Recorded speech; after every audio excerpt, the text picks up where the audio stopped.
এইটা নিউজ আপনি করতে পারেন। আর তারেক রহমান ফিরছেন না, এইটা বরং বড় নিউজ করতে পারেন। এখন প্রশ্ন হয়েছে, দেশমাতা খালেদা জিয়া বিদেশে গিয়েছিলেন অনেক অনেক কষ্টের বিনিময়ে, অনেক ঘাত প্রতিঘাত পার হয়ে মৃত্যুর দ্বার প্রান্তে থেকে 2-3 বার তো প্রায় মারা যাচ্ছিলেনই। বিদেশ থেকে চিকিৎসক আনে, চিকিৎসা করা হয়েছে।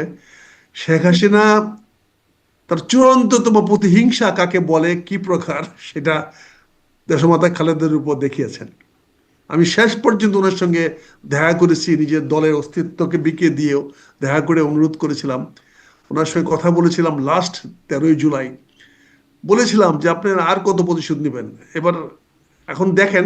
কিন্তু উনি শুনলেন না। তো 1 মাসের মধ্যে এখন উনি শিকার হয়ে গেলেন প্রতিশোধের। এখন উনার উপরে কত প্রতিহিংসা যাবে আল্লাহ জানে, সেটা আল্লাহ বলতে পারবেন। তবে আমার মনে হয় দেশমাতা খালেদা জিয়ার প্রতি অত্যাচার করা হয়েছে, যে অবিচার করা হয়েছে, ওনাকে যে নির্মম কষ্ট দিয়েছে, সেটা সত্যি ভাষায় প্রকাশ করার মতো না। এবং এটা করা উচিত হয়নি, শেখ হাসিনার করা উচিত হয় নাই।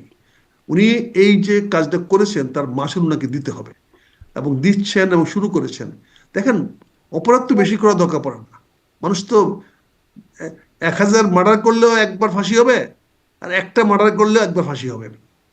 এখন প্রশ্ন হয়েছে যে আজকে দেখেন উনি তো মাসাল্লাহ, আজকে যা দেখলাম এয়ারপোর্ট থেকে রওনা দিয়েছেন, অনেক ভালো স্বাস্থ্য, অনেক ভালো শরীর, অনেক ভালো। উনি আসতেছেন এবং বাংলাদেশে আসবেন। এসে উনি এই দেশের হাল তো ধরার চেষ্টা করবেনই, কারণ দেশটা যখন একটা বিপর্যয়ের মুখে আছে। আপনারা অনেকে সন্তুষ্ট না দেশ যেভাবে চলতেছে, কাজে সেখানে একটা রাজনৈতিক অস্তিত্ব তো টিকাইতে হবে। এখন দেশমাতা খালেদা জিয়া ছাড়া বাংলাদেশের রাজনীতির অস্তিত্ব তো চিন্তা করা যায় না। কারণ সবাই একযোগে নেমেছে বিরাজনীতিকরণ করার পিছনে, এবং বিরাজনীতিকরণের জন্য ছেলেদেরকে উস্কে দেওয়া হচ্ছে। একবারও ছেলেরা ভাবতেছে না যে আজকে যদি বিরাজনীতিকরণ করা হয়, তাহলে এই ছেলেদের ভবিষ্যৎ কি, তারা কি করবে? তাহলে তাদেরকে তো বিসিএস যেতে হবে, সরকারি কর্মচারী হতে হবে, তাদেরকে গিয়ে আমলা হইতে হবে, বা বিভিন্ন বিদেশি কোম্পানিতে গিয়ে এনজিওতে চাকরি করতে হবে। তারা এনজিওতে চাকরি করে, বা আপনাদের মতো বিদেশে গিয়ে বিভিন্ন জায়গায় কাজ করে, অড জব বলেন, এই জব বলেন, সেই বজ বলেন, আপনারা করে হোটেল বেড়াগিরি করে আসা বাংলাদেশের হয়ে যান গা মন্ত্রী। তো এখন তো সবাই মিলে তো কথা না, একজন করলে সবাই করা হয়, সবাই করলে আবার একজন হয় না। ওখানে ধরেন কিনা সার্টিফিকেট নিয়ে অনেকে আসেন, আইসা পিএইচডি দেখান, অনেক কিছু দেখান। আমরা জানি না কোন কোন ইউনিভার্সিটিতে। কারণ আমি তো আমার নিজেদের ছেলে মেয়েদের পাঠিয়ে দেখেছি, লাখ লাখ টাকা পাঠিয়ে দেখেছি লিগাল বলতে, বাংলাদেশ ব্যাংকের পারমিশন নিয়ে। কই লেখাপড়া তো কমপ্লিট করাতে পারি নাই। ভালো ভালো ইউনিভার্সিটিতে দেখছি তো কি কঠিন। আর এখন দেখতেছি যে সবাই তো পিএইচডি নিয়ে চলে আসতেছে। আর পিএইচডি ঢাকা শহরে দেওয়া শুরু হয়ে গেছে এখন। এখন তো পিএইচডিতে ফার্ম গেটে পাওয়া যায়, ফার্ম গেট থেকে পিএইচডি পাওয়া যায়। এখানে গড়ে উঠছে পিএইচডি দেওয়ার, নীলক্ষেত থেকে পিএইচডি পাওয়া যায়। কারণ কপি পেস্ট করলেই তো হয়ে যায়। আর শিক্ষকরা তো এখন ওই খাতা দেখেন না, শের ধরে দেখেন। এখন দেখেন আঁকাঝুঁকা আছে কিনা খাতার মধ্যে, আঁকাঝুঁক ব্ল্যাঙ্ক না হলে হইলো, কালি ফরাইছে কিনা, তাহলে নম্বর দিয়ে দিচ্ছে। এই তো শিক্ষা ব্যবস্থা। কাজে সেখানে যে অত্যাচার অনাচার অবিচারগুলো উনি চালিয়ে গেছেন, এখন এখানে তো তাদের বিচারটা কে করবে? এই ছেলেগুলা কি করে এই রাজনীতিতে আসবে? এই বিরাজনীতি করার চক্করে তারা পড়ে গেছে। এটা চালাচ্ছেন বর্তমান সরকার, যারা চালাচ্ছেন, যে ষড়যন্ত্রকারীরা সফল হয়েছেন তারা চালাচ্ছেন। তারাই তো 1 - 2 - 3 এগুলা ফর্মুলা নিয়ে আসছেন। এই বিরাজনীকরণ করার পিছনে এই ছেলেদেরকে উস্কে দেওয়া হয়েছিল। আজকে ছেলেগুলা ভবিষ্যৎ কি, তারা কি করবে? তারা কিভাবে রাজনীতিতে আসবে? তারা দেশ শাসনে কিভাবে আসবে? এই পরিবর্তনটা হতে হবে, আজ হোক কাল হোক, পরিবর্তন তো হবে। আমার ডক্টর ইউনূস তো আর চিরঞ্জীব না। উনাকে তো আমরা 2 দিন আগে ওর পরে হারাবই। উনি আজীবন থাকুক, আমাদের কোনো আপত্তি নাই। কিন্তু আজীবনও তো একটা সীমা আছে, এটারও তো একটা সীমারেখা আছে। তো কাজে তারপরে কি আসবে? তারপরে কি যে কেউ বসে পড়তে পারবে চেয়ারে? এত সহজ, এতই সোজা? দেশমাতা খালেদা জিয়া কালকে 10টা, 10:30, 11টার মধ্যে বাংলাদেশে পা দেওয়ার সঙ্গে সঙ্গে সারা বাংলাদেশের রাজনীতির পরিবর্তন হয়ে যাবে। একদম আমূল পরিবর্তন হয়ে যাবে। পুরা জিনিসটা রাজনীতিকরণ হয়ে যাবে। আর অরাজনৈতিক ব্যক্তিদের কালকে 10টা, 11টার পর থেকে দেখবেন তাদের বক্তব্য আর আসবে না। উনি কালকে থেকেই সমস্ত মিডিয়াতে উনি থাকবেন মেজর ইস্যু সবার। আর আর কারো বক্তব্য কাল থেকে আসবে না। উনি দেখেন লন্ডন থেকে এয়ারপোর্টে উঠতেছেন, এই খবর কিন্তু বাংলাদেশের মানুষকে সন্ধ্যা থেকে দেখানো শুরু হয়ে গেছে। আজকে টেলিভিশনে কিন্তু স্ক্রিন কভার করে ফেলেছেন দেশমাতা খালেদা জিয়া। কালকে যখন নামবেন ঢাকা শহরে একটা মানে জনগণের ঢল নামবে, সারা রাস্তাঘাট বন্ধ হয়ে যাবে। ইতিমধ্যে আপনি দেখেন সকল প্রস্তুতি নেওয়া হয়েছে। তার মানে যে বিরাজনীতিকরণ করা যে প্রচেষ্টা শুরু হয়েছিল, আগামীকাল থেকে ইনশাল্লাহ এর পাল্টা জবাব দেওয়া শুরু হবে। এই দেশ থেকে রাজনীতিকরণকে বিরাজনীতিকরণ করা যাবে না। এটাই দেশমাতা খালেদা জিয়া কালকে বাংলাদেশের মাটিতে নামার সঙ্গে সঙ্গেই এদেশের মানুষের মধ্যে তৈরি করছি। এবং ঘরে গিয়ে বসে থাকলেও প্রতিটা লোককে এখন কথা বলতে হবে দেশমাতা খালেদা জিয়া কি বলছেন। উনার অনুমতি না নিয়ে, উনার ক্লিয়ারেন্স না নিয়ে, উনার অঙ্গুল হিলন না নিয়ে কেউ কালকে দিয়ে কথা বলতে পারবে না। বিএনপির তো কেউ কথা বলার প্রশ্নই ওঠে না এখন এক জায়গায়। কারণ একদিন উনি ছিলেন শারীরিকভাবে অসুস্থ, ফলে উনাকে করা হয়নি। কিন্তু কালকে থেকে যদি উনি আসবেন, তখন তো শারীরিকভাবে সুস্থ হয়ে উনি আসতেছেন। কাজে উনি রাজনীতিতে মতামত দেন বা না দেন, উনি যদি মৌনতা অবলম্বন করেন, তারপরেও সকল রাজনীতি কালকে থেকে হবে, চক্রায়িত হবে উনাকে ঘিরে, উনার মাধ্যমে।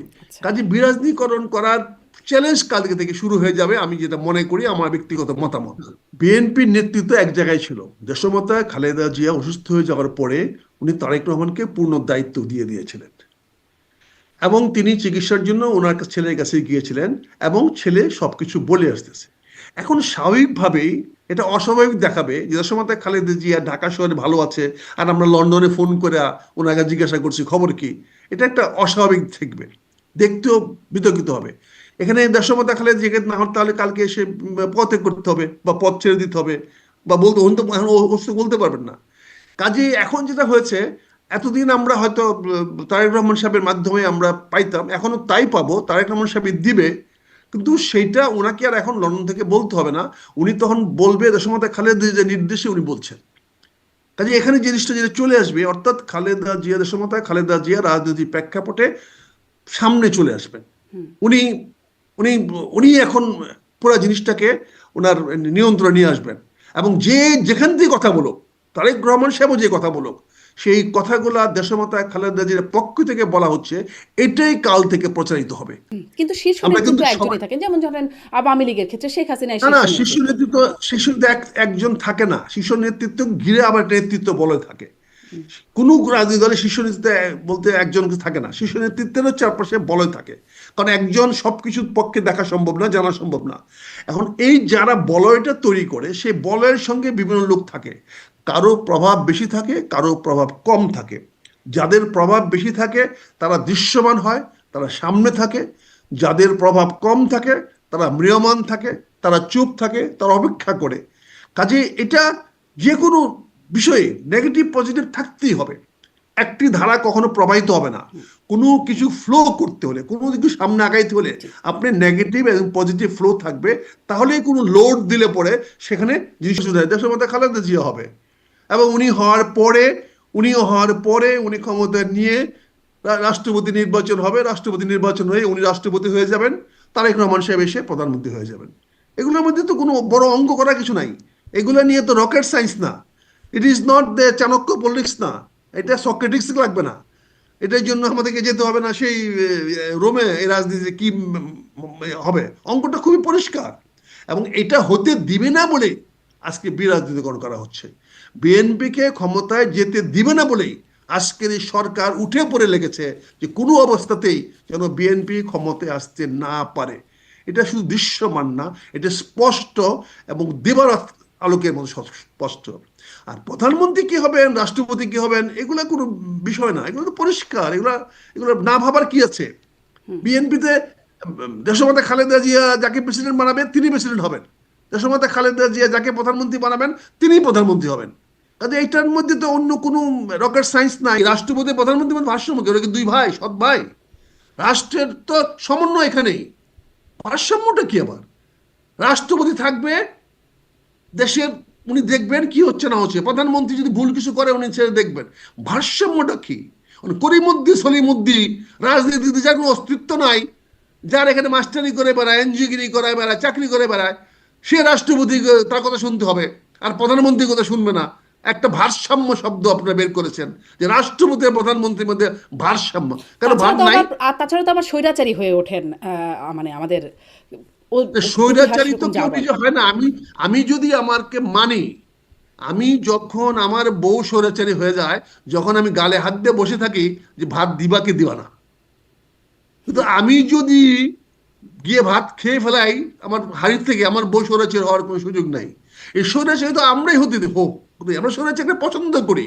এখন কি চলছে? এখন স্বৈরাচার চলছে না? এখন স্বৈরাচারের বাইরে কি আছে? এখন তো এক ব্যক্তি শাসনই চলতেছে। এখন কি দুই ব্যক্তি শাসন চলতেছে?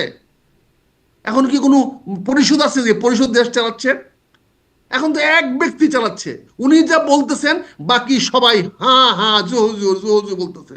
এখন কি হচ্ছে? এখন তো স্বৈরাচারই চলতেছে, এখনো তো একই হচ্ছে। এখন ফ্যাসিস্ট কি ছিল? আগে শেখ হাসিনা তার ছেলের কথা শুনতো, তার বোনের কথা শুনতো, তার ভাইপোর কথা শুনতো। আর এখন এখন যিনি আছেন, তিনি কলেজের ইউনিভার্সিটির ছাত্রের কথা শুনেন, ওই কলিমুদ্দির কথা শুনেন, ওই ছাত্রের কথা শুনেন। ওনার কি কোনো পরিষদ আছে? ওনার কি জনগণের কোনো প্রতিনিধি আছে যাদের মাধ্যমে উনি শুনবেন? উনি তো একার দেশ চালাচ্ছেন, উনিও তো স্বৈরশাসনই চালাচ্ছেন। এখন সেটা মেনে নিচ্ছি আমরা, এই জন্য উনি হয়ে গেছেন এখন আমাদের ভালো শাসক। আর যদি কেউ মানে না নেয়, এখনই ফাঁসি লটকাবেন। আমি যদি এখন বলি ওনাকে মানি না, আমি 24 ঘন্টার মধ্যে আমাকে ফাঁসি লটকাই দেবেন, জেলে ঢুকিয়ে দিবেন, মামলা দিয়ে দিবেন, আর না হলে মব জাস্টিসে ফেলাই দিবেন। ফলে মানি, কিন্তু হচ্ছে তো, চলতেছে স্বৈরশাসন, চলতেছে এক ব্যক্তির শাসন। উনি যেটা ভালো মনে করছেন তাই করতেছেন, উনি যাকে যেটা বলার তাই বলতেছেন। এখানে অন্য কারো শাসন তো নাই। আর বাকি সব লুটে পুটে খাচ্ছে, যে যেখান দিয়ে পারতেছে লুটে পুটে খাচ্ছে, যে যেখান দিয়ে পারতেছে, চাঁদাবাজি বলেন, দখলবাজি বলেন, অফিসের চাকরি বলেন, পোস্টিং বলেন, যে যেখান দিয়ে। এখন মিডিয়া নতুন স্বৈরাচারের পক্ষ নিয়েছে, মিডিয়া নতুন স্বৈরাচারের পক্ষ নিয়েছে বলে স্বৈরাচারের বিপক্ষে হলো বিএনপি, ফলে তারা বিএনপির কথাই বেশি বলবে। আপনি দেখেন না, মিডিয়াতে যারা বিএনপির, যদি আওয়ামী লীগের বদনাম যদি একটা বলে, বিএনপি বলে 10টা। এখন পর্যন্ত কোনো পত্র পত্রিকায় আওয়ামী লীগের নেতাদের কে কোথায় আছে, জেলা পর্যায়ে বলেন, থানা পর্যায়ে আছেন, কে কি করতেছে না করতেছে, ঢাকা পর্যায়ে আছেন, সরকারি কর্মকর্তা পর্যায়ে আছেন, আওয়ামী লীগের সাবেকরা কে কোথায় আছেন, এই নিয়ে কেউ কোনো রিপোর্টিং করে না, কোনো মিডিয়া লেখে না। কিন্তু বিএনপির কোন নেতা কোথায় গেল, কোন বাথরুমে গিয়া প্রস্রাব পায়খানা করলো, সেটাও তারা নাম রেখেছে। সবাই চলে গেছে, এমন সবাই চলে গেছে। কাজে এখানে তো উচিত, মিডিয়ার তো উচিত, সরকার কেন ব্যর্থ হচ্ছে বিএনপি চাঁদা তুলতে? আমি চাঁদাবাজি করতেছি, এটাকে রোধ করতে পারছে না কেন সরকার? সেটা সরকার জবাব দিবে। বিএনপি চাঁদাবাজি করতেছে, এইটার দোষ। চাঁদাবাজি বন্ধ করতে পারতেছে না সরকার, এটা সরকারের দোষ না? মন্ত্রী, আইনমন্ত্রী বলতে পারেন জনগণ ইউনূস সরকারকে আরো 5 বছরের জন্য চায়। উনি এত চাওয়ার খবর রাখেন, উনি এই খবরটা রাখেন না কে চাঁদাবাজি করতেছে? উনি কেন ধরেন না? উনি এখন পর্যন্ত কেন ধরেন না আমাদেরকে? আমি যদি অপরাধ করে আমাকে ধরবেন, কিন্তু সেটা এফিসিয়েন্ট না। দে আর ইনএফিসিয়েন্ট। ইনএফিসিয়েন্ট হয়ে গেছে তো আপনি সত্যিকার সঠিক কাজটা আশা করতে পারেন না। একজন ইনএফিসিয়েন্ট লোক জানে না তার কাজটা কি করা উচিত বা কি করা দরকার। সো ইনএফিসিয়েন্ট সরকার। একমাত্র এফিসিয়েন্ট হলো প্রধান উপদেষ্টা অধ্যাপক ইউনূস সাহেব। ইনি আসেন বলে দেশটা এখন টিকে আছে, উনি চালাচ্ছেন বলে দেশটা এখন চলতেছে। এই জন্য আমি মনে করি যে কোনো ফর্মে হোক, এই সারা পৃথিবীতেই কোনো না কোনো ফর্মে একজনই দেশ চালায়, এবং তাকে যে যেভাবে নামে বলেন। আজকে সারা আমেরিকা, সারা বিশ্ব এখন ট্রাম্প চালাচ্ছেন। ট্রাম্প যেটা বলে সেটাই হচ্ছে। এখন এটাকে যে নামেই বলেন, এই বিশ্ব গণতন্ত্রী বলেন না স্বৈরতন্ত্র বলেন, যেই তন্ত্রী বলেন, পৃথিবী বা দেশ সমাজ একজনই চালায়, ব্যক্তি চালায়। সেই ব্যক্তিকে ঘিরেই সমাজ রাষ্ট্র গড়ে ওঠে। মিটিংয়ে কি হলো, মিটিংয়ে কি বললো সেটা আলোচনার বিষয় না। ওই কি জানি, ওই মহাসচিব কি বললো, জাতিসংঘের মহাসচিব সাহেব কি বললেন, এটাই বিষয়। কাজে এখানে ব্যক্তি বিষয়, সমষ্টি কোনো বিষয় না। এই প্রশ্নটা তো আমাকে আগে করেন নাই, আপনি আমাকে তো কোনোদিন করেন নাই। আর আপনি যাদের প্রশ্নের উত্তরগুলো দিয়েছেন এগুলোর সঙ্গে আমি তো একমত না। বেশিরভাগ নেতাই একই কথা বলেন। কে কি বলছে আমি একমত না, ওদের কারো বক্তব্য সঙ্গে তো আমি একমত না। জি, আপনার মত। এরা যার খুশি মন মতো বক্তব্য দিছে, তার নিজের আখের গোছানোর জন্য, তার চিন্তা ভাবনা করার জন্য। সে বক্তব্য দেওয়ার মতো কেউ না, বা দেওয়ার তার কিছু নাই। আর আমি আমাকে ব্যক্তিগত মতামত দিতে পারি, আমি আমি তো আমার দলের অবস্থান বলি না, তারেক রহমান সাহেব কেন আসতেছেন আমি বলতে পারবো না। উনি না আসার কোনো কারণ একমাত্র উনি ছাড়া কেউ জানে না, এটা কেউ বলতে পারবে না। তো আমাকে যেহেতু প্রশ্ন করছেন, এখন আমি আমার ব্যক্তিগত মতামত দিতে পারি, এবং আমার ব্যক্তিগত মতামত খুবই স্পষ্ট। তারেক রহমান বাংলাদেশে আসলে ডক্টর ইউনূসকে পদত্যাগ করতে হবে, কারণ এই ক্ষমতার ভাগিদার একমাত্র তারেক রহমান। তারেক রহমান বাংলাদেশে মাটিতে পা দেওয়ার সঙ্গে সঙ্গে সকল সরকার অবৈধ হয়ে যাবে। তিনি বাংলাদেশের জনগণের স্বার্থে, এই সরকারের অস্তিত্বের স্বার্থে দেশে আসতেছেন না। কারণ তারেক রহমান এখানে এসে ওই রাজনীতির মাঠে ঘুরে বেড়াবেন না। উনি এই 15 বছর সংগ্রাম করে এই স্বৈরাচার শেখ হাসিনাকে বিতাড়িত করেছে। ওই অন্য কাউকে আইসা ওই ফুটবল খেলার মাঠ থেকে নিয়ে আইসা ওই গণভবনে বসায় দেওয়ার জন্য না, বঙ্গভবনে বসায় দেওয়ার জন্য না।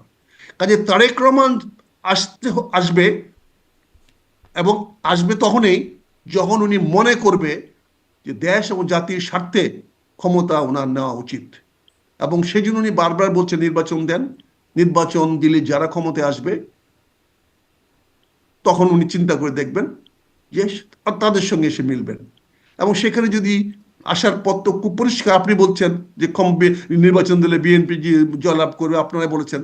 যদি আমরা মনে করি বিএনপি জয়লাভ করলেও কেউ করতে দিবে না, অতীতে জয়লাভ করেছে 2বার, জয়লাভ করতে দেয় নাই। অষ্টাশি সনের নির্বাচনে, 2008 সনের নির্বাচনেও বিএনপিকে জয়লাভ করতে দেওয়া হয় নাই, তখনও আমরা দেখেছি জয়লাভ দেওয়া হয় নাই। এখনো আগামীতেও নির্বাচন হইলে সুষ্ঠু বলেন যে কুষ্ঠই বলেন, কোনো অবস্থাতেই বিএনপিকে জয়লাভ করতে দিবে না। জয়লাভ করতে না, মজার জিনিস দেখেন, ঐক্যমত্য করেছেন একটা কমিটি, যারা কারোর সঙ্গে একমত না, ওনারা ঐক্যমত্য করছেন। ওনারা কারোর সঙ্গে একমত না, সবাই এসে বলতেছে আমি তোমার সঙ্গে একমত না, তারপর ওরা ঐক্যমত্য করতেছেন। তো উনি কারোর সঙ্গে একমত না, তো ওনার সঙ্গে একমত কি হবে? কাজে এখানে যতক্ষণ পর্যন্ত একটা সুষ্ঠু নির্বাচনী সরকার না আসবে ততক্ষণ তো তারেক রহমান সাহেবের আসার সুযোগ নাই। কারণ উনি তো স্বৈরাচার হয়ে বা জবরদখল করে ক্ষমতায় আসবেন না, উনি আসবেন সুষ্ঠু নির্বাচনের মাধ্যমে। আর সুষ্ঠু নির্বাচন হলে এই বর্তমান সরকার সুষ্ঠু নির্বাচন হতে দিবে না, দেওয়ার সুযোগ তার পক্ষে নাই, এবং সে নির্বাচন দিবেও না। কাজে তার পক্ষে নির্বাচন দিয়ে দেওয়া সম্ভব না, ফলে শান্তিপূর্ণভাবে আগামী নির্বাচন হবে না। ফলে তারেক রহমান সাহেবের পক্ষে অপেক্ষা করা ছাড়া এখন কোনো উপায় নাই। কিন্তু যদি কারণ এই দেশটা সরকার নির্বাচন নাই দেয়, আপনার যদি মানে প্রেডিকশন এরকমই হয় বা পূর্বাভাসটা যদি এরকম হয়, তাহলে অপেক্ষাই করতে থাকবেন তারেক রহমান সাহেব বা বিএনপি? উপায় নয়, কি করবেন? দেশে কি একটা সিভিল ওয়ার লাগা দিবেন, গৃহযুদ্ধ লাগা দিবেন? তাহলে মেনে নেবেন যে এরকমই চলুক? কি করবে উনি? করেন নাকি গৃহযুদ্ধ লাগাবে? গৃহযুদ্ধ লাগাবে বলেন? উনি তো আন্দোলন করছেন, আন্দোলন করেছে, ছাত্রদের বৈষম্য আন্দোলন করতে দিছে, ছাত্ররা বৈষম্য আন্দোলন করতে মাঠে নামে আইসা তারা ক্ষমতা রাজনীতি চলে গেছে। এখন তাদেরকে বাধা দিতে গেলে তখন দেশে একটা রক্তগঙ্গা বয়ে যাবে। এখন কি হবে? মারামারি কাটাকাটি হবে। তো মারামারি কাটাকাটি কি আপনারা চান এটা হোক? তাই তারেক রহমান ওয়াইজেস্ট, বুদ্ধিমানের মতো সিদ্ধান্ত নিয়েছেন, উনি ধৈর্য ধরছেন। আমি ওনাকে সাধুবাদ জানাই, ধন্যবাদ জানাই ওনার এই ধৈর্য ধারণ করার জন্য। মানে কারণ ধৈর্যের কি এইটাই কোনো ওনার এখন সীমা এই আছে মুহূর্তে নাকি প্রয়োজন। অসীম ধৈর্য? ওনার এই মুহূর্তে ধৈর্য ধরাই ছিল সর্বোত্তম, এবং উনি তাই নিয়েছেন, তাই ধরেছেন। আমি এই জন্য সাধুবাদ জানাই। উনি কতদিন ধৈর্য ধারণ করবেন? ধৈর্য ধারণের একটা সীমা আছে, ওই সীমা অতিক্রম করাটা ধৈর্য ধারণ। আমার তো মনে হয় যে বিএনপি সঠিক সিদ্ধান্ত নিয়েছে। বিএনপি তার মনোভাব প্রকাশ করেছে। বিএনপি বলেছে আমরা হ্যাপি না, বিএনপি বলেছে আমরা নির্বাচন চাই, বিএনপি না দিলে আমরা এই করব বলেছে। তারপরে বিএনপি সন্তুষ্টির জন্য তারা কিছু বক্তব্য দিয়েছে। তারা বলেছে যে প্রথমে বলেছে ডিসেম্বর মাসে নির্বাচন দেবে, তারপরে বলছে যে ডিসেম্বরের মধ্যে দিতে না পারলে জুনের মধ্যে নির্বাচন দিবে। এখন বিএনপিকে তো জুন পর্যন্ত অপেক্ষা করতে হবে, এটাই ধৈর্য। কারণ বিএনপির একদিন আগেও যদি বলেন তাহলে তো বলবে যে তুমি ধৈর্য ধারণ করো নাই কেন। কাজে বিএনপি 15 বছর ধৈর্য ধারণ করতে পারছে, আর এখন না পারা কি আছে? আর এমনি তো দেশটা তো চলছে আপোষে, সবাই তো কেউ না কেউ ভাগ পাচ্ছে, এইভাবে হোক ওইভাবে হোক যেভাবে হোক। দেশটা তো এখন চলেছে ওই যে বারোয়ারি ভাগে, যার যেখান দিয়ে পারতেছে ভাগ খাচ্ছে, যে যেখান দিয়ে নিতে পারতেছে। এই দেশটা তো হইলুটের দেশ হয়ে গেছে এখন। এখন যে যেখান দিয়ে পারতেছে, কোনো নিয়ম নীতি আছে বলে আমি জানি না, কোনো আইনের শাসন আছে কিনা জানি না। এখানে চিফ জাস্টিসও আজকাল বলে যে তার বক্তব্যে কোনো গুরুত্ব নাই। উনি কতবার বলেছেন একটা সচিবালয় দরকার, ওনাকে সচিবালয় দিচ্ছেন না। এখন প্রধান বিচারপতিকে সচিব বলে দিচ্ছেন না, অথচ প্রধান বিচারপতি মাথায় কাঁঠাল ভেঙে আপনারা কাচ্ছেন, বিচারকে অবিচার বানাচ্ছেন, অবিচারকে বিচার বানাচ্ছেন। এর দায় দায়িত্ব তো একদিন না কেউ বহন করতে হবে। আমাদের তো এখন আর বয়স নাই, আমরা তো এখন চ্যালেঞ্জ যেতে পারতেছি না। এই বয়সটা যদি আমাদের আর 20 বছর 30 বছর আগে হতো তাহলে আমরা চ্যালেঞ্জে যেতাম। এখন তো চ্যালেঞ্জে যাওয়ার কোনো সুযোগ নাই। এখন আমাদের ধৈর্য ধারণ করা ছাড়া আর কোনো দ্বিতীয় পথ নাই। আমি ভালো তাদের স্বাগতম জানাই, তো তাদের অপেক্ষা করতে হবে, তাদেরকে ধৈর্য ধারণ করতে হবে। তারা যদি এখনই চায় জনগণ তাদেরকে ভোট দেবে, তাহলে আশা করতে পারে, তারা আশা করতে পারে, আশা করাটা তো কোনো অন্যায় কিছু না। কিন্তু তাদেরকে ধৈর্য ধারণ করতে হবে, তাদের প্রয়োজন আছে। আমি তো বলছি না, কারণ আমার পরে যারা আসবে শুধু আমার সন্তানই আসবে, আমার বাবা তো আসবে না, আমার দাদা তো আসবে না। আমার পরে যারা আসবে, আমার সন্তান আসবে, সন্তানদের সন্তান আসবে, আমার নাতিরা আসবে। কাজে ওরা তো আমার সন্তানের মতো, সন্তানের চেয়ে ছোট। কাজে তাদের সুবাসিস আমি কামনা করি, তাদের সকল মঙ্গল আমি কামনা করি। তবে তাদেরকে ধৈর্য ধারণ করতে হবে, তাদের কথাবার্তায় বক্তব্যের মধ্যে আরো রাশ টানতে হবে, তাদের মধ্যে আরো প্রজ্ঞতা দেখাতে হবে, তাদের অপেক্ষা করতে হবে, শিখতে হবে, জানতে হবে। গন্ডগোলের মধ্যে এই গুলে মালে অনেক কিছু করে ফেলানো যায়, কিন্তু এই টিকবে না। জি। তাদেরকে আগামী দিনের জন্য প্রস্তুতি নিতে হবে।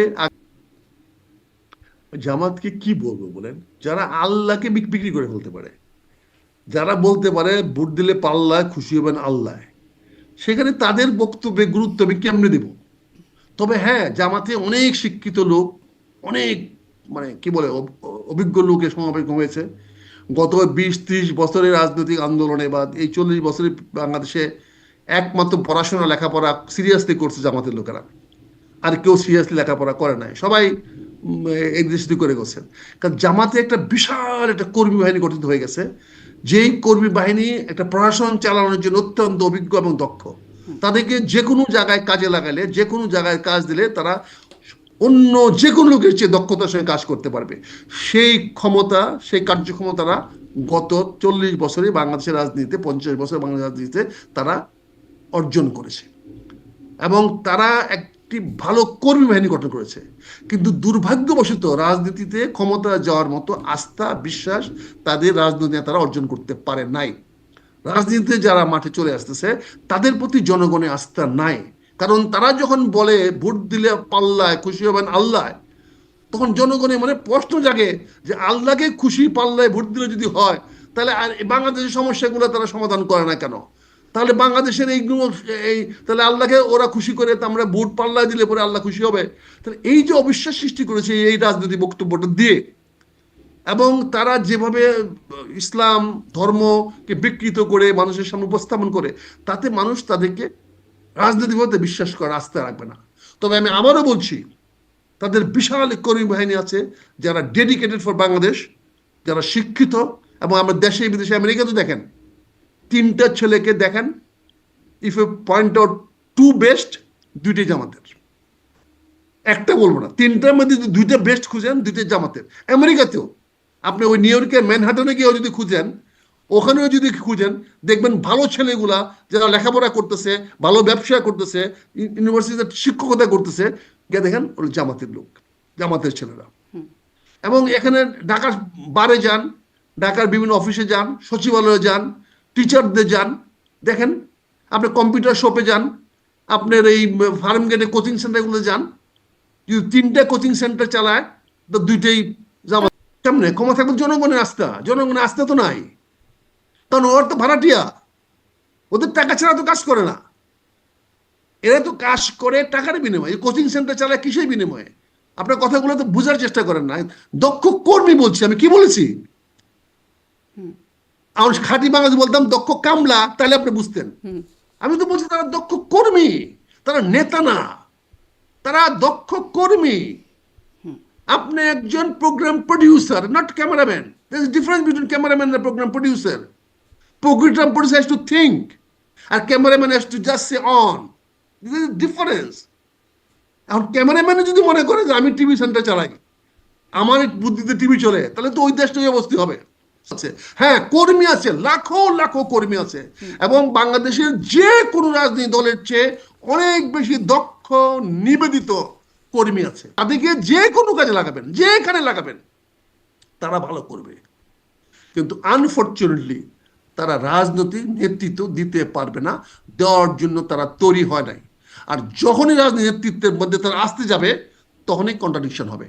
তখন এতদিন যে গত 40-50 বছরে যে কথা বলে আসছে তারা, যে রাজনীতিবিদদেরকে তার বিরুদ্ধে যে ঘৃণা সৃষ্টি করেছে তারা, স্কুল কলেজ লেখাপড়া করতে গিয়ে, মাদ্রাসায় পড়তে গিয়ে রাজনীতিবিদদের বিরুদ্ধে যে ঘৃণা সৃষ্টি করেছে তারা, সেই ঘৃণিত চরিত্রে তারা চলে আসতে হবে।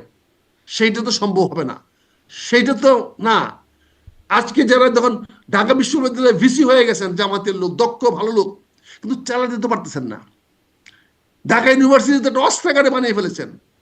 উনি তো ভিসি, দক্ষ ভিসি, অনেক অভিজ্ঞ না শিক্ষক, কিন্তু কই নেতৃত্ব দিতে পারছেন না তো। ওনার সিদ্ধান্ত সঠিক হচ্ছে না, ওনার সিদ্ধান্তগুলো তো সবাই মানতেছে না। কুয়েটে কি হয়েছে দেখেন, কি অবস্থা হয়েছে দেখেন। কাজে তারা তো নেতৃত্বে আসার মতো হয় না। হ্যাঁ, তারা কর্মী হিসেবে কাজ করতে পারবে। তাদেরকে বলে দেন পরীক্ষা নাও, তাদেরকে বলে দেন ক্লাস নাও, তাদেরকে বলে রুটিন বানাও, তাদেরকে বলেন চেয়ার বেঞ্চ টেবিল ঠিক করো, করতে পারবে। কিন্তু চালাতে হবে কেমন বিশ্ববিদ্যালয়, এটা তারা এখনো শিখে নাই, এবং তাদের শেখার সুযোগও কম। কারণ তারা আনফর্চুনেটলি তারা টাকা ছাড়া কোনো কাজ করে না।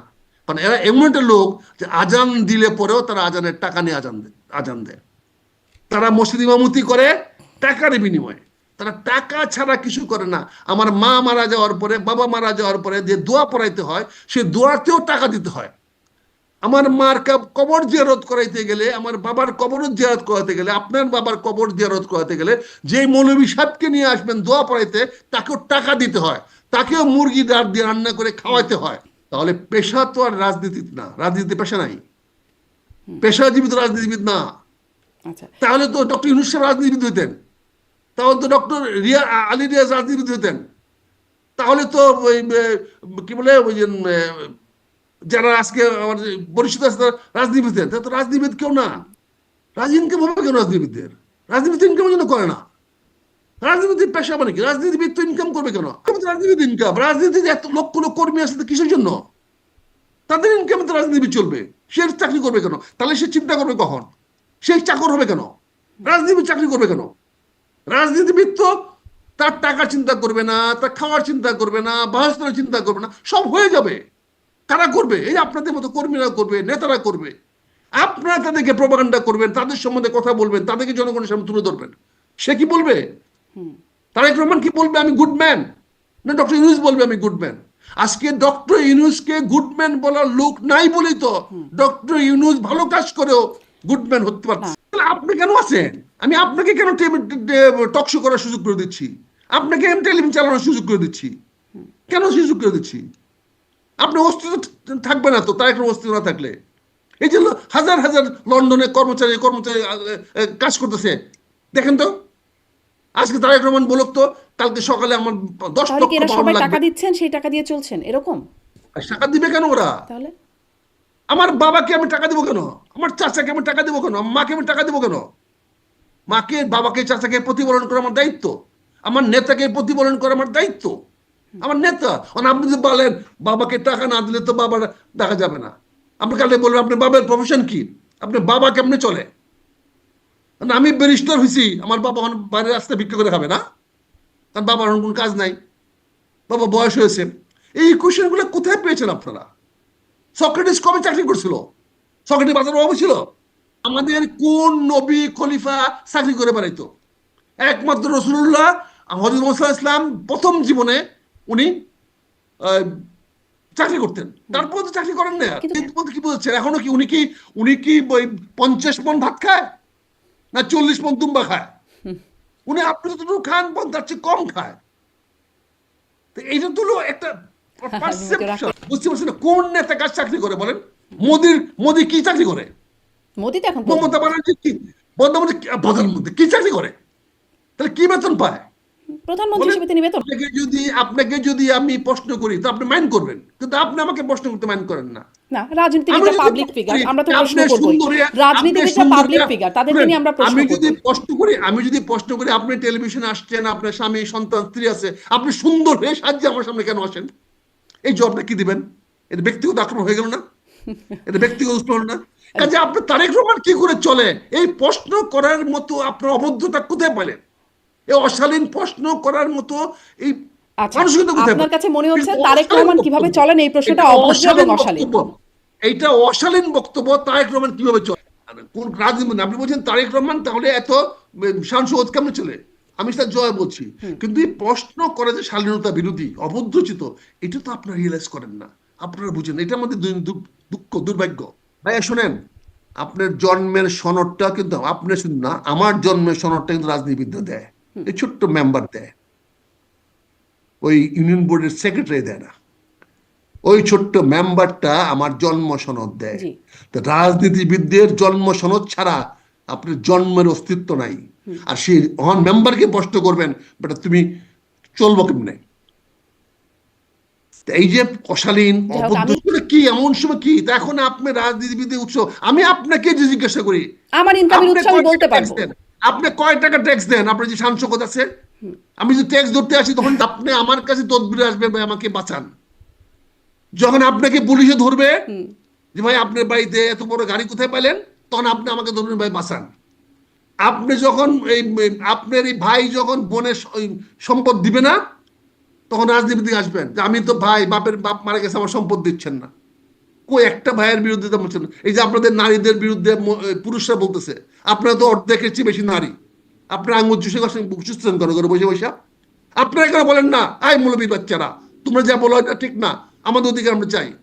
ও এখন আমাকে দিয়ে বলাবেন মৌলবীর বাচ্চা, ফলে আমাকে মৌলবীর বাচ্চা বলছে। আপনি কেন বলেন না যে আপনাকে কেন বলছে সে অধিকার দিবে না? আপনি কেন প্রতিবাদ করেন না? আপনারা মহিলারা কেন প্রতিবাদ করেন না? রাজনীতিবিদরা যখন এই মহিলাদের নিয়ে কাজ মাঠে নামবে, রাজনীতি মাঠে নামবে, সেদিন দেখবেন আপনাদের অধিকার ফিরে পাবেন। জি। বিএনপি কে খুঁজে দোষারোপ করেছেন বিএনপি কে। কারণ আপনি বিএনপি জনগণের আস্থার দল হেফাজতের বলে আপনারা বলছেন। হেফাজতের যতগুলো লোক মাঠে আসছে, হেফাজতের বা নাইদের যতগুলো আছে, তাদের সবার ঘরে কিন্তু তিনজন মহিলা আছে। তার স্ত্রী আছে, অনেকের মা আছে, অনেকের কন্যা আছে। এই তিনজন তো অতি স্বাভাবিক থাকার কথা, আর না হলেও সমান সমান আছে। এমন একজন তো দেখি নাই যে স্ত্রী ছাড়া আছে। আর যাদের স্ত্রী ছাড়া আসছে দিচ্ছে অল্প বয়সীগুলা, তাদের মানে ঘরে মা আছে। কই তারা তো মার, স্ত্রীর, কন্যার অধিকার নিয়ে কথা বললো না? কই তাদেরকে তো রাজনীতিভাবে কন্ডেম করলেন না? তাদেরকে বললেন না তো আপনারা? কেন তাদের প্রতি ঘৃণা প্রকাশ করলেন না? এখন চাচ্ছেন বিএনপি কেন বললো না? ও বিএনপিতে লাগাই দিবেন আপনারা ঝগড়া, আইনে পিটাপিটি করাবেন, মাঝখান থেকে সুযোগ নেবেন আপনারা, নিউজ করার সুযোগ, রাজনীতিবিদদের দোষ খুঁজে বেড়ানোর সুযোগ। এই দোষ খুঁজে খুঁজে আজকে পৃথিবীতে এনজিও সৃষ্টি হয়েছে। এনজিও কেন সৃষ্টি হয়েছে?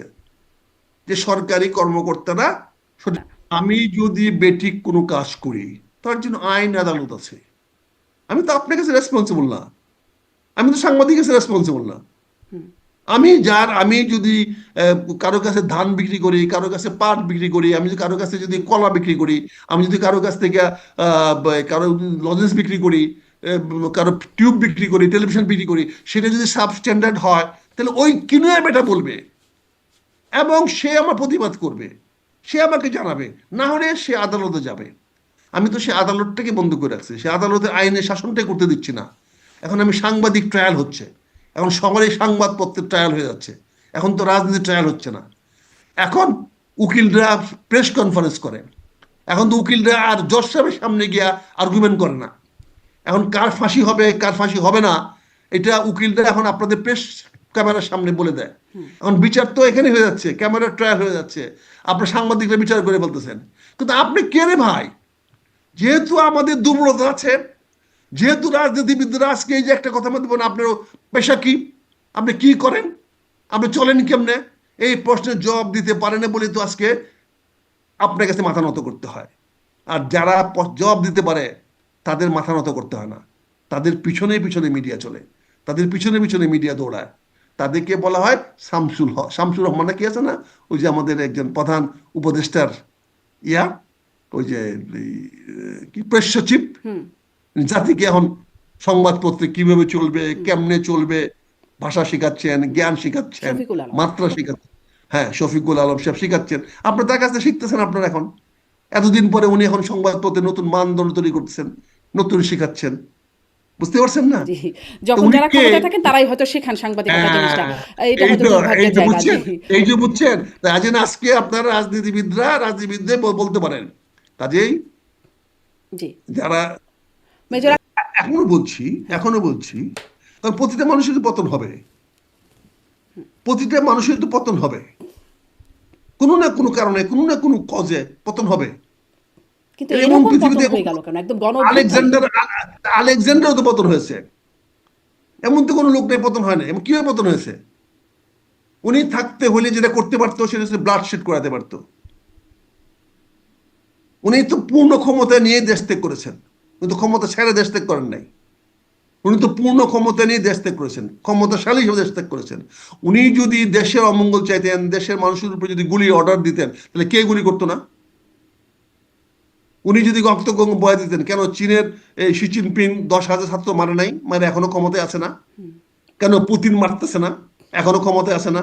কেন নেতা নেহু মারতেছে না হামাসকে, ক্ষমতায় আছে না? ক্ষমতা চলে গেছে কেন? এখনো কি ওই আমাদের ওই এরদোগান সাহেব তুরস্কে মারতেছেন না? এখনো কি মারা কমতি আছে? উনি চলে গেছেন, ক্ষমতা চলে গেছেন। শেখ হাসিনা মারেন নাই, না মেরে উনি যুদ্ধে ক্ষান্ত দিয়ে চলে গেছেন, যা তোরা চালা, আমি তিনি নিজে কোনোভাবে ক্ষান্ত চালাইছি। দিয়ে চলে গেলেন না তাকে বাধ্য করা হলো চলে যেতে?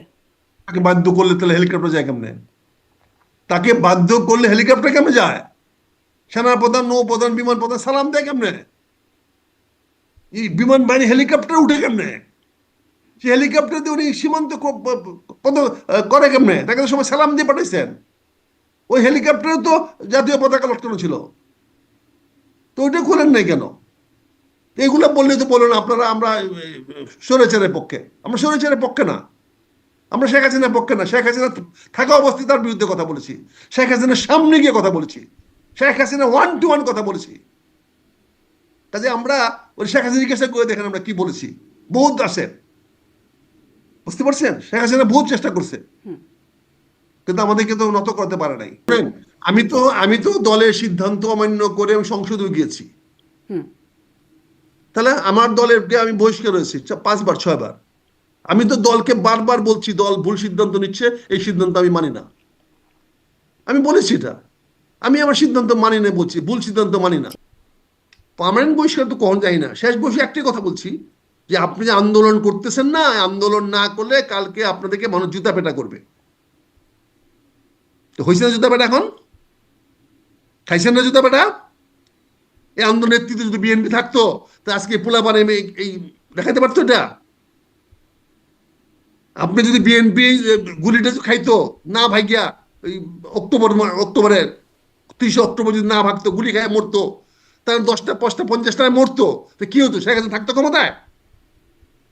এই কথাটাই বলেছিলাম, এই কথাটা নেতাদেরকে বুঝাইছে যে আপনাদেরকে জুতা মারবে বলে। আমি বলে আমি ওনাদের জুতা মারবো, বাস নেতারা বুঝছে যে তারা জুতা মারতে কথা বলছি। তাতে আমার কি হয়েছে? আমি তো দলের পদের জন্য লড়াই তো না, দলের পদে যাচ্ছিও না। আমি তো নির্বাচন করা, আমি তো আগেই বলেছি দেশের মধ্যে খালেদা দেশে ফিরে আসে না, উনি বাড়িতে আসছেন। আমি তো বিএনপিতে আছি, আজীবন বিএন থাকবো, এটা বলেছি। আজকে বলে নেই, আরো আগেও বলেছি আমি বিএনপিতে আছি, এখনো আছি, আজীবন থাকবো। জি। কাজে বিএনপিতে চলে যাওয়ার কোনো প্রশ্ন ওঠে না। হ্যাঁ, মানে আপনি আমার বিএনপিতে ঘর দরজা বন্ধ করে হ্যাঁ, জি। চৌকস স্মার্টেস্ট না হলে 15 বছর থাকলো কি করে? আর তো কেউ থাকতে পারে নাই। উনি যদি চৌকস স্মার্টেস্ট না হইতো, তাহলে 15টা বছর কেমনে থাকলো? উনি যদি স্মার্টেস্ট না হইতো, তাহলে উনি এখনো কেমনে বেঁচে আছেন? উনি যদি চৌকস এবং স্মার্টেস্ট না হইতো, তাহলে এখনো তিনি রাষ্ট্রীয় সুযোগ সুবিধা কেমনে ভোগ করতেছেন? কাজে এগুলো তো, উনি স্মার্টেস্ট বলি তো, উনি তো ওনার তো লোমটা আপনার সরি মানে ওনার ক্ষতি করতে পারেন নাই, উনি বেরিয়ে গেছে। এখন তো মামলা মোকদ্দমা হবেই, কত মামলা এই রাজনীতিবিদদের মামলা খাই। শোনেন, 75 সনে আওয়ামী লীগের এমন কোন নেতা ছিল না যে জেলে যায় নাই। আওয়ামী লীগের প্রথম সারির নেতারা কেউ জেলে বাইরে ছিল না, সব জেলে গেছেন। এরকম 2, 4, 5 মাস, 6 মাস, 1 বছর, 2 বছর জেল খাটার অভ্যাস রাজনীতিবিদদের আছে। রাজনীতিবিদে খাটা দেশের মধ্যে খালেদা জিয়াও 7.5 বছর জেল খাটছে, এক নাগারে কাটছে, জেলে পড়ে রয়েছে। আপনারা একদিন জেলে খাটলে পাওয়া যাবে না, খুঁজে কানতে কানতে চলে যাবে। আমরা দেখছি না যে কি অবস্থা হয়। তো কাজেই রাজনীতিবিদরা এই সমস্ত 2-3 বছর 5 বছর জেলে গেছে না, ওই ফাঁসি দিয়া ফারলেও পরেও কোনো আসে যায় না। রাজনীতিবিদরা ওই ফাঁসির থেকে তার ছেলে দাঁড়ায় যাবে গা, তার মেয়ে দাঁড়ায় যাবে গা, দেখবেন তার গোষ্ঠীতে দাঁড়ায় যাবে গা, আবার তার পূজা করা শুরু করবেন। এই জনগণ আপনার তারপর পূজা করা শুরু করবেন। এই দেখবেন শেখ হাসিনা কবরে মাটি আইন না আপনারা আবার পূজা করবেন। এটা অতীত দেখছি আমরা। 20 বছর পরে দেখছি রামকে আইন না খরম দিয়া ভারত শাসন করছে। রামের খরম দিয়া ভারত শাসন হয়েছে 20 বছর। পাবলিক ছিল বলেন। ঠিক আছে, এগুলো তো রাজনীতিবিদরা আপনি মনে উত্থান করেন পতন আপনি হবে। মনে করেন শেখ হাসিনা দেশে ফিরতে পারবেন? আমার তো মনে হয় শেখ হাসিনা আসতে ফিরার সকল ব্যবস্থা আমরা করতেছি, সকল ব্যবস্থায় তো রাজনীতি করছি। কারণ এখন পর্যন্ত আমরা সিস্টেম ডেভেলপ করতে পারি নাই, এখন পর্যন্ত ক্ষমতা হস্তান্তরে পথ বাই করতে পারি নাই, এখন পর্যন্ত কদিনই সরকার ক্ষমতা থাকবে বাই করতে পারি নাই, এই সরকারের পরবর্তীতে কে ক্ষমতা আসবে এই বিষয়গুলো সুরাহা করতে পারি নাই। তাহলে এইগুলোর জবাবটা তো কেউ না কেউ দিতে হবে। তখন কি করবেন? তখন তো কেউ না কেউ আসবে। এই যে আমার এক জেনারেল সাহেব বলেছে 7 সিস্টার দখল করে ফেলানোর জন্য। এখন তো 7 সিস্টার তো এই তো সরকারের কমিশনের 7 সিস্টার দখল করে ফেলতে বলছে। তো 7 দখল করে ফেলান। তো 7 সিস্টার দখল করে ফেললে পরে কি হবে? আপনার পিছনে কি আছে? আপনি বাড়ির সামনেতে বাড়িয়ে গেলেন গা, পিছনের দরজাতে আরেকজন ঢুকবে, যে তখন কি করবেন? তখন চিন্তা করছেন আপনি 7 সিস্টার দখল করে ফেলবেন। ভেরি গুড, কি মজার খবর। হ্যাঁ, বাংলাদেশের জনগণ সব চলে যাবে চিটাগাং, কি বলে, ভারতে, আসাম, মেঘালয়, নাগাল্যান্ড, মিজোরাম দখল করতে। তো বাংলাদেশটা কার কাছে থাকবে? ওইটা কার কাছে দিয়ে যাবেন? দাদাদের কাছে, পশ্চিমবঙ্গ দাদাদের কাছে, মমতা ব্যানার্জির কাছে? আপা আপাতত আপনি এখন থাকেন, আমরা ওই দিয়ে গেলাম। এবার চিন্তা করছেন আমার জেনারেল সাহেবরা কি বলে, করতে কথা বলে। জি। আবার আপনি সেই জেনারেলের কথাটাকে আবার বলে পররাষ্ট্র মন্ত্রণালয়, এটা সরকারি ভাষ্য না। আর সরকারি বেটা যে কথা বলে এটা সরকারি ভাষ্য। সরকারের লোক যেই কথা বলে এটা সরকারি ভাষ্য। জেনারেল ফজলুর রহমান সরকারের লোক, এখন সরকারের বেতন পায়, সরকারের গাড়ি চালায়, সে যেই কথাটা বলে এটাই সরকারের কথা। আর না হলে তো পররাষ্ট্রমন্ত্রী কত সরকারি কথা না। একজন বলবে এটার সঙ্গে সেনাবাহিনীর কর্মকর্তার অভিজ্ঞতার কি কি কি মূল্য আছে? সেনাবাহিনী কি বুঝে যুদ্ধ হবে কি হবে না? সেনাবাহিনীকে যুদ্ধ করতে বলে যুদ্ধ করার ক্ষমতা আছে, যুদ্ধ হবে কি হবে না এটা সেনাবাহিনী কি বুঝে? সেনাবাহিনীকে কে যুদ্ধ লাগানোর বা না না লাগানোর কি আছে? এটা রাজনীতির বিষয়। এটা রাজনীতিবিদরা চিন্তা করে দেখবে করিডোর দিলে হবে ভালো, না দিলে ভালো হবে। এখন সে রাজনীতি চিন্তা করে দেখবে। এখন যে প্রেক্ষাপটে যে করিডোর দেওয়া হচ্ছে, এটা আমি মনে করি সরকারের একটা অত্যন্ত ভালো সিদ্ধান্ত। কারণ আরাকান আর্মির দখলে এখন রাখাইন। আরাকান আর্মিকে যদি আমরা করিডোর দেই তাহলে সেটা দিচ্ছি আরাকান আর্মিকে, মায়ানমারকে না, এটাকে ভারতকে দিচ্ছি না। কারণ আরাকান আর্মি যদি এখানে একটি আলাদা রাষ্ট্র প্রতিষ্ঠা করতে পারে তাহলে আমাদের জন্য অনেক লাভ, অনেক বেনিফিটেড।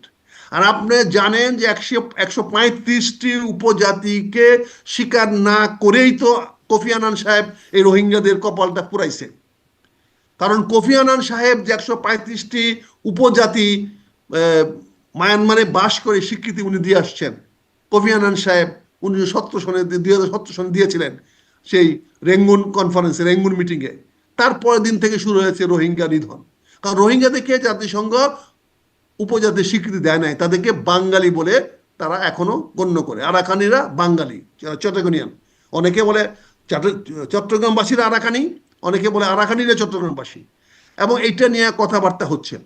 এখন আরাকান আর্মি যেহেতু রোহিঙ্গা দখল করতে পেরেছে এবং তারা সবাই বুদ্ধ, আরাকান আর্মিতে কোনো মুসলমানও নাই, কোনো হিন্দুও নাই, তারা সবাই বুদ্ধ। এখন যদি এখানে একটা বৌদ্ধ রাষ্ট্র তৈরি হয়, আপনি জানেন যে মায়ানমার একটা সামরিক জান্তার সরকার, এখানে যদি গণতান্ত্রিক সরকার প্রতিষ্ঠা হয় তাহলে বাণিজ্যিকভাবেও তো আমাদের লাভ হবে যদি আমরা আমাদের করিডোর ব্যবহার করতে দেই। আমরা ভারতীয় করিডোর দিয়েছি, তাহলে ওই আরাকান কিন্তু অসুবিধা কোথায়? উনি যে কথাটা বলছে এটাকে ভুলভাবে ব্যাখ্যা করছেন। উনি বলতেছেন আপনি কারোর সঙ্গে আলোচনা না করে, অর্থাৎ গাজা কারোর সঙ্গে আলোচনা না করেই আক্রমণ করেছিল ইসরায়েলকে। কারোর সঙ্গে আলোচনা না করে, যদি আলোচনা করতো তাহলে সে আক্রমণটা হইতো না। কাজে এখানেও যদি কারোর সঙ্গে আলোচনা না করে একমুখী কোন সিদ্ধান্ত নিয়ে নেন, তাহলে কালকে তো গাজার মতো হইতে পারে। তখন আমরা কি করব? কারণ আজকে ফিলিস্তিনের সরকার তো একটি কথা বলে নাই গাজার উপর আক্রমণ হলো। ফিলিস্তিনের যে সরকার ছিল সেই সরকার তো নীরব ছিল প্রথম দিকে। কেন নীরব ছিল? বিকজ গাজা যা করা হয়েছিল সেই কাজটা করেছিল গাজার সরকার। কারণ গাজা সরকার নিজে ফিলিস্তিনি সরকারকে মানে নাই, নির্বাচনে ফলাফল মানে নাই, তারা দুইটা সরকার গঠন করেছিল। তো এখানেও যদি একইভাবে কারোর সঙ্গে আলোচনা না করে, রাজনীতির সঙ্গে আলোচনা না করে সরকার একতরফা সিদ্ধান্ত নিয়ে নেয়, তাহলে কালকে যদি এখানে কোনো কিছু হয় তার দায় দায়িত্ব কে নেবে? উনি তো পরিষ্কার করে বলতে চাচ্ছেন যে এই সরকার তো স্থায়ী সরকার না, জি। এখানে সমস্যাটা হবে দীর্ঘমেয়াদী। আপনি করিডোর দিলে দীর্ঘমেয়াদী হবে, না দিলেও দীর্ঘমেয়াদী হবে। কাজে এখানে সিদ্ধান্তটা সবাইকে নিয়ে আলোচনা করে দিতে, সমস্যাটা কোথায় ছিল এই কথাটাই জোরের সঙ্গে বলছে, যেটাকে আমি শতভাগ সমর্থন করি। এবং এই জন্য আমি বলছি যে করিডোর দেওয়াটা আমাদের সবার জন্য হবে ওয়াইজ ডিসিশন। সবাই আলোচনা করে যদি আমরা আরাকান আর্মিকে সেই করিডোর দেই, তাহলে করিডোরের দেওয়ার বিনিময়ে আমরা রোহিঙ্গাদেরকে উপজাতির স্বীকৃতি আদায় করে তাদেরকে আমরা মায়ানমারে তাদেরকে আমরা রাখাইনে। শর্তগুলা কি? আমি তো শর্ত তো নাই তাই প্রকাশ করতেছে না। না, শর্ত না। থাকলে তো প্রকাশ করতো, তথ্য মানে শর্ত পররাষ্ট্র থাকলে তো উপদেষ্টা প্রকাশ করতো। বলেছেন শর্ত সাপেক্ষে। না, না, শর্ত সাপেক্ষে দিবে, সেটা শর্ত কি দিবে তারা সে কথা বললে না হবে। শর্ত এখন তো তার মনের কথা তো এখন বলবেন কি করে? কাজে শর্ত তো সে দেয় নাই। আর তারা লুকোচুরি খেলতেছে বিভিন্ন ভয়ে। কারণ এই যে পাছের লোককে কিছু বলে এই চিন্তা যারা করে তারা জীবনে কোনো কাজ করতে পারে না। কে কি ভাবলো, কে কি বললো, এই চিন্তা নিয়ে যারা কাজ করে তারা কোনোদিন কোনো ভালো কাজ করতে পারে না। প্রতিটি মানুষের এই কাজ হয় সঠিক হবে, না হলে ভুল হবে, এর আপনি মাঝামাঝি কিছু বলছেন হয় এই না। সিদ্ধান্তটা একটা সঠিক সিদ্ধান্ত, করিডোর দেওয়ার সিদ্ধান্ত, যদি এটা নিয়ে অনেক বিতর্ক সঠিক আছে, এখন অনেক সিদ্ধান্ত, আলোচনাও আছে। সময়োপযোগী সিদ্ধান্ত, না সঠিক সিদ্ধান্ত, সময় সিদ্ধান্ত এবং সুদূর প্রসারী সিদ্ধান্ত, এইটা যদি আমরা বাস্তবায়িত করতে পারি এবং আরাকানকে যদি আমরা কনভিন্স করতে পারি, তাহলে অতি সহজে আমরা রোহিঙ্গাদেরকে রাখাইনে ফেরত কবে হবে মানে কি এইটা পরিষ্কার বলতে পারি। নির্বাচন কবে হবে আমি জানি না, তবে ডক্টর ইউনূসের সরকারের অধীনে কোনো নির্বাচন হবে না। কারণ ডক্টর ইউনূস এত বোকা না, উনি একটা নির্বাচন দিয়ে একটা বিশাল কন্ট্রোভার্সির জন্ম দিবেন। কারণ যে কোনো নির্বাচনেই একটি দল জয়লাভ করবে আর একটি দল পরাজিত হবে। যারা পরাজিত হবে তারা প্রথম যে কাজটি করবে সেটা সরকারকে অকথ্য ভাষায় গালাগালি করবে এবং সরকারকে আদালত নির্বাচন করে একটি দলকে জিতিয়ে দিয়েছে বলে অভিযোগ আনবে। কাজে ডক্টর ইউনূস এই কাজটা জীবন, নতুন সরকার আসবে সেই সরকারের কাছে উনি ক্ষমতা হস্তান্তর করে চলে যাবেন। সেই সরকার আসতে পারে এবং সেটা কবে আসবে, কত তাড়াতাড়ি আসবে, সেটা নির্ভর করবে বাংলাদেশের মানুষের ভাগ্যের উপরে।